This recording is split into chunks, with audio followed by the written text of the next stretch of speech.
আরো ইসলামিক দল আছে, তারা তো আদর্শ বালা কোরআন আদর্শ কথা কতে, তারা এখানে দিতা না।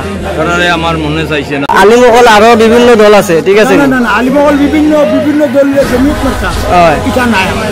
তাই তো বড় আলিম। না না না না, এটা আমরা তা আপনি এখন দাড়িওয়ালাত ভোট দিবেন নাকি? আমরা দাড়িওয়ালা, আমরা আব্দুল রব্বাস যিনি জিল্লা খানদের সাহেব, মৌলানা ইদ্রিস সাহেব, তারা আমরা নেতৃত্ব দিছে। আচ্ছা, যে দাড়িওয়ালা লাগে মৌলানা সরদাই সাহেব আব্দুল রহিম, এরা নেতৃত্ব দিছে দাড়িওয়ালা। এর আর বড় আলিম বাংলাদেশ আর আসে না।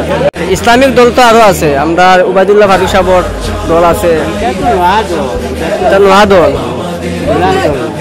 বালা মানুষ আমরা মঙ্গল তো বুঝবা আমরা তাই যখন আটপুর খাইলা এলা খাইলা যদি আটপুর এলা তাই না তোমার দেন ওরা যদি খাইও না ওরা হারাম হইও না ওরা তার মানে আর আমরা বুঝ যাম দিলা তাই তাই আমরা নষ্ট হইলা হয়ে গেছে আটপুর জায়গা।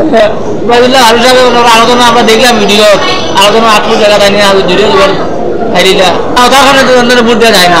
আমি আপনার একটা প্রশ্ন করি, আরো তো বালা ইসলামিক দল আছে, হুজুরগুলো দল আছে, তা আপনি তারা তো ইয়া খেলে জামাত ইসলাম দিতা। এরা বাইরে না, এরা নীতির মানুষ।